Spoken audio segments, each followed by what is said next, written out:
আমার নিজস্ব party office আছে ওইখানে ত্রিপুরা মাথা। আমি বিকাল 5টা অবধি ওইখানে থেকে এসেছি। ওইখানে এরকম কোনো ঘটনা এবং অঘটনের কোনো যদিও এই ঘটনা আবহাওয়া নেই। রাতের দিকে ওইটাই রাত ধরুন 10টা 10:30 রাত্র 10:30টায় ঘটনা। রাত্র 10:30টায় কে থাকে বাজারে? কেন থাকবে বাজারে? আমরা তো জানি না। আমাদের কোনো রাজনৈতিক দলের কোনো নেতা রাত 10টা অবধি বাজারে এইভাবে ইনটক্সিকেশন অবস্থায় থাকা, এটা আমরা বিশ্বাস করতে পারি না। সুতরাং গতকালকের ঘটনায় আমাদের স্পোকপারসন বলেছে গতকালকের যে ঘটনা, যে ভায়োলেশন হয়েছে, এটা টোটালি আমরা নিন্দা জানাই এবং সারা ত্রিপুরাবাসী সকলকে, যারা আমাদের গোবাগড়ার ওয়ারিয়ার্স, তাদেরকে আমি অনুরোধ জানাচ্ছি আপনাদের মাধ্যমে যে ভায়োলেন্সে কোনোদিন বিশ্বাস না করে, কারণ আমাদের গোবাগড়া কোনোদিন চায় না যে ভায়োলেন্স করুক। সুতরাং গতকালকের ঘটনায় আমরা নিন্দা জানাই এবং পুলিশের মতো কাজ করুক। রাজ্যে মুখ্যমন্ত্রী আছেন এবং উনি ভালোভাবে দেখছেন ল অ্যান্ড অর্ডার কীভাবে হচ্ছে, করুক। কিন্তু ওইখানে যে আমাদের ত্রিপুরা মতো লিডাররা নাম দিয়ে যদি আমাদেরকে টর্চার করতে চায়, তাহলে আমরা সহ্য করবো না। কারণ গতকালকের ঘটনায় টোটালি আমাদের ত্রিপুরা মথা পার্টির কোনো লিডার ওখানে ইনভলভ নাই।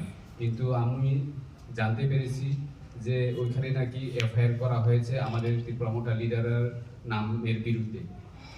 সুতরাং এটাই মানে অশুভনীয় লক্ষণ যে আমরা ওইখানে ইনভলভ না থেকে আমাদেরকে এখানে চাপিয়ে আমাদের নাম দেওয়া হচ্ছে। কিন্তু এইগুলি তো আমরা তো দেখছি না। কিন্তু ভগবানের সিসিটিভি ক্যামেরায় কেউ বাদ যাবে না। সুতরাং আমরা টোটালি ভায়োলেন্সটাকে আমরা বিশ্বাস করি। স্যার, গতকালকে দেববর্মা আমার ভাই বিনোদ আমাকেও ফোন করেছে, দাদা এরকম হয়েছে যে এই ঘটনা। আমি ওকে জিজ্ঞেস করছি কয়টায়, উনি বলেছে 9:30 10টা। আপনি নাকি সারাদিন ছিলেন ওখানে? আমি সারাদিন ছিলাম। আমাদের কর্মীদেরকে আমি বলেছি এখানে বিকাল 5টার পরে যাতে কেউ পার্টি অফিসে এবং বাজারে না থাকে।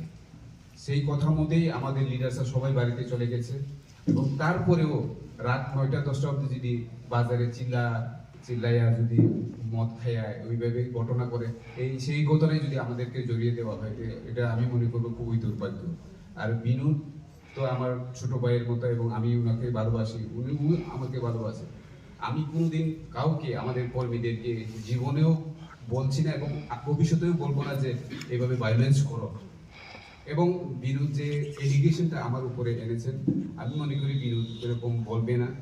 কারণ আমি কেন ওখানে ছাগল বা পাঠার মাংস খাইয়ে এভাবে ভায়োলেন্স করাবো? আমি ক্যামেরার সামনে বলেছেন, যদি বলে থাকে তাহলে আমি মনে করবো, আমি বিনোদকে জিজ্ঞেস করবো যে এইভাবে না বলাটাই ঠিক হবে। কারণ আমরা এইভাবে মানুষকে ভায়োলেন্স করো কোনোদিন টাকা খরচ করবো না। যদিও আমি সারা ত্রিপুরা রাজ্যে আপনারা দেখেন বিভিন্ন সোশ্যাল মিডিয়াতে আমি যদি প্রয়োজন হয় কোনো গরিবকে আমি সাহায্য করব। যদি প্রয়োজন হয়, আমার তো অরফেন, আমার 3জন অরফেন আছে সাউথ ত্রিপুরাতে সাবরুমে। 2020 থেকে এখন অব্দি ওদের পড়াশোনা, থাকা, খাওয়া, এভরিথিং আমি নিজে দেখছি। 3 মাস অন্তর অন্তর আমি ওদের বাড়িতে যাই, হস্টেলে যাই এবং জীবনে যা যা প্রয়োজন তাদের প্রত্যেক দিনে যা যা প্রয়োজন আমি সবদের জন্য কাজ করি। ওইখানে আমার খরচ করার জন্য আমার টাকা পয়সা কোলায় না। আমি আবার ওইখানে ছাগলকে যদি এইভাবে ভায়োলেশন যদি তারা এলিগেশন করে, তাহলে আমি মনে করবো এটা খুবই দুর্ভাগ্য, মানে খুবই নিম্নমানের কথা বলে আমি মনে করব। সুতরাং আমি আবার বিনোদকে আপনাদের মাধ্যমে বলবো যে এরকম যদি হয়, রাতে এভাবে ইনটক্সিকেশন অবস্থায় যদি ভায়োলেন্স নিজেদের মধ্যে করে থাকে, আমরা আর করার বলার কিছু থাকে না। কারণ আপনারা ভিডিওটি আমরাও দেখেছি, আপনারা যেহেতু কভার করেছেন, গতকালকে টিঙ্কু দেওয়া গেছেন জিবিতে, যারা ইনজিউর্ড হয়েছে তাদের পরিবারের প্রতি আমরা সমবেদনা জানাই। ওইরকম হওয়া উচিত নয়। কিন্তু তারা যে ইনটক্সিকেশন অবস্থায় আছে, এটা কালকে তারা যে কথাবার্তা, তাদের যে মেডিকেল রিপোর্টেই আপনারা দেখতে পারবেন যে তারা কি ইনটক্সিকেশন অবস্থায় আছিল না নর্মাল অবস্থায় ছিল। নর্মাল অবস্থায় কোনোদিন বাজারে 10টা 10:30টায় কেউ চিল্লাচিল্লি করে না সাধারণত। এটা প্রথমে বলেছি, এখনো বলছি। ভায়োলেন্স আমরা বিশ্বাস করি না, কিন্তু আমরা ভায়োলেন্স দেখেছি আগরতলায় প্রতাপ করে 2-3 দিন আগে তার পার্টি অফিস ভেঙেছে, নিজের মধ্যে ঝগড়া জাতি গুলাগুলি বিশাল করে গুলিকাণ্ড, এগুলি তো আমরা দেখেছি।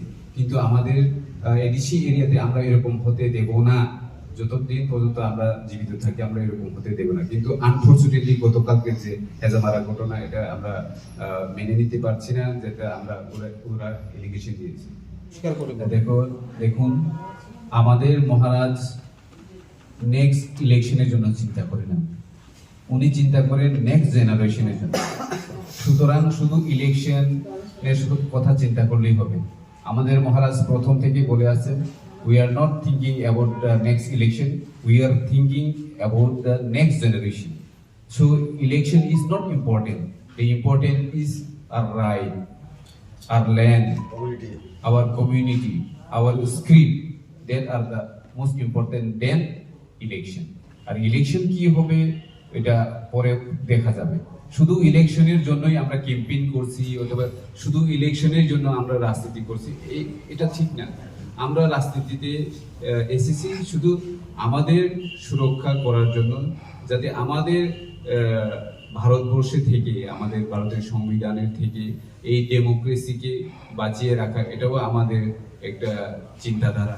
এই চিন্তাধারার সাথে সাথে আমাদের যে ত্রিপুরা রাজ্যের যে অবস্থা, সেখানে আমাদেরকে অধিকার দেওয়া হচ্ছে না। বিভিন্ন অধিকার বলতে গেলে প্রচুর সময় লাগবে। আপনারা কিছুক্ষণ আগেও জিজ্ঞেস করছেন, শুধু ছোট ছোট বিষয়ই আমাদেরকে দেওয়া হচ্ছে না। 2018 ইলেকশনের ম্যানিফেস্টোতে কি ছিল, 2023-এর ইলেকশন ম্যানিফেস্টোতে কি ছিল, কতটুকু পূরণ হয়েছে, এটা ত্রিপুরা রাজ্যের সকল অংশের মানুষই জানে যে কতটুকু পূরণ হয়েছে এবং কতটুকু কাজ হয়েছে। সুতরাং নেক্সট ইলেকশনে 28 এটা আমরা ভেবে কাজ করি না, আমরা কাজ করি আমাদের নেক্সট জেনারেশন, যারা এখন ছোট ছেলে মেয়েরা আছে, তাদের ভবিষ্যৎ সুরক্ষিত করার জন্য আমরা লড়াই করছি এবং আগামী দিনে আরো লড়াই করব, যাতে আমাদের ল্যান্ড হোক, আমাদের স্ক্রিপ্ট হোক, আমাদের ইকোনমিক্যালি ডেভেলপমেন্ট হোক, ওই দিকে চিন্তাধারা করে আমাদের মহারাজ কাজ করে চলছে। সুতরাং ইলেকশনের বিষয়ে আমাদের মাথা ঘামানোর বিষয় নেই, আমাদের মাথা ঘামাচ্ছে আমাদের রাইট কবে দেওয়া হবে। তার মানে কি আপনাদের রাইট দেওয়া হচ্ছে না? হচ্ছে না। You are not happy with what the government is doing. We are not happy to tell you, ওইটা তো আমরা সবখানে বলি, ওপেনলি বলি, we are not happy। শুধু আমি না, বিজেপিতে যারা কাজ করছেন অনেক লিডারই আছেন যে তারা যে অখুশি। যদি কিছু মনে না করেন, একটা প্রশ্ন এর সাথেই অ্যাড করে দিই। বলেন। আপনারা যদি বলছেন যে আপনারা হ্যাপি না, তাহলে দল থেকে সরে আসছেন না কেন? দলেই তো আছেন, আবার দলেরই বদনাম করছেন না কেন? তো আমার দলে আমি শরিক দল হয়ে আমরা অ্যাকচুয়ালি আমাদের রাইট যেটা এগ্রিমেন্ট হয়েছিল কেন্দ্র সরকারের সাথে, Tripartite agreement. সেই ট্রিপার্টাইট অ্যাকর্ডটাকেই আমরা অপেক্ষা করছি এখনো। যদি না হয় আমরা পরে আমাদের পার্টি হায়ার লেভেল ডিসকাশন করার পরে ওইগুলিও যদি না মানা হয় করা হবে।